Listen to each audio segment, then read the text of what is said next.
Hi, my name is Mel Messenger and welcome to my EDC1200 presentation on culturally and linguistically diverse communities during natural disasters. Across Australia every year we are faced with a variety of natural disasters, some of which have devastating effects on the community. These range from bushfires to cyclones, floods, storms, drought, all of which, for most Australians, are a day-to-day part of life. But for communities from other countries, it can be even more devastating due to their lack of understanding and lack of knowledge in relation to these disasters.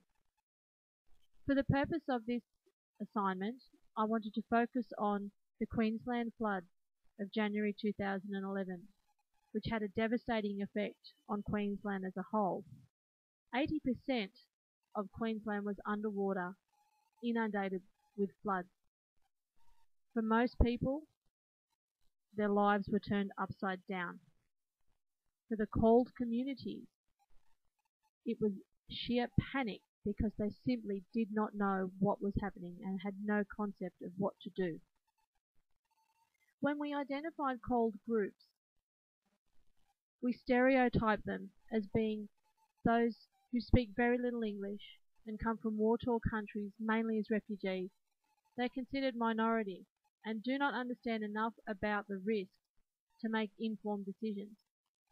Anyone in uniform is a threat to them. They fear authority and they will not interact with anyone in a uniform because of past experiences, the whole very reason why they left their country. Therefore, they are very vulnerable within our community because they lack the means, the understanding and the appreciation of the risks within the community and therefore can't prepare themselves or respond to emergencies. However, we need to appreciate that these people can't be left alone in this time of crisis. They do need our help. But are we always there for them?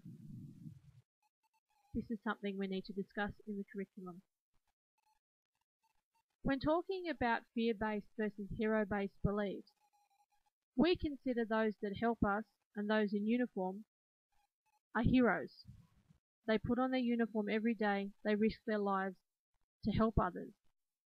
And this includes the military, the police, fire and ambulance. But for those that come from refugee countries where uniforms were to be feared, this is something that they just simply cannot comprehend and therefore do not respond well to. In translating this into curriculum, some of the words on this PowerPoint here, minority, ethnicity, race, white, community, self, other, majority, dominant, what does it really mean in terms of the overall community? So to start this exercise with students, we really need to understand what it is these words mean and how they apply in context to not only ourselves and in our own lives, but in a disaster context. Does it have a different meaning or is it the same? Students also need to identify who is in their community. Do we stereotype people and put them in boxes? Do we compare black, white, male, female, young, old? Do we include everyone as part of our community? Does everybody have an equal say? And are we excluding anyone for any reason? This is something that we need to explore in order to be able to help those that are more likely to be vulnerable. Who do we help in our emergencies? We know we help ourselves, or do we help ourselves? Do we expect to be helped? Does your family help each other or others within the community? And who are the others? How do you define who is the other in your life? Are they the same as you? Are they very different from you? Do we make exceptions because they can't speak or look or work the same as everybody else? And something that students need to work out is, what is the difference? What's the difference between the self and the other? Are they assumed differences or are they ascribed differences? Are we all just placed in neat little boxes in order for us to process how we fit within the community? If so, we need to break down those barriers and identify what it is that categorizes us as all being the same. The way to do this is to understand that yourself, myself, and the others are all part of the one community. And therefore, as one community, we need to work together for a common good. In the context of disasters, we may be able to help ourselves, but for those who are vulnerable, those from other countries, they need additional help. But we also need to work out what exactly, how do we need to help them? What's the best way to help these people? And in doing so, we accept that we are all part of the same community.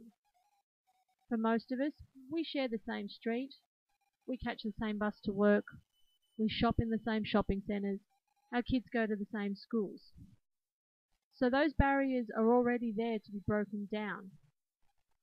And it's especially concerning when youth don't accept that we're all the same. And this is part of the project that the students will work towards, is identifying that we're all part of the same community. So how do we help?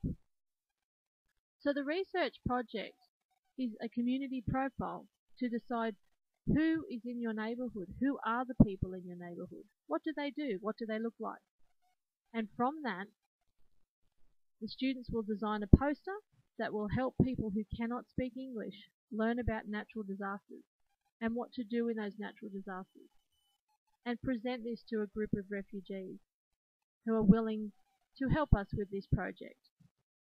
I hope that gives you some understanding of the culturally and linguistically diverse groups within a disaster context. In terms of referencing, I sourced information from Emergency Management Queensland, from John Austin's presentations on the USQ portal, Google Pictures, and the Department of Communities in Queensland. For further information on the referencing, please refer to the EASE cover sheet document for a more detailed referencing list. Thank you very much for your time. I hope you've learnt something,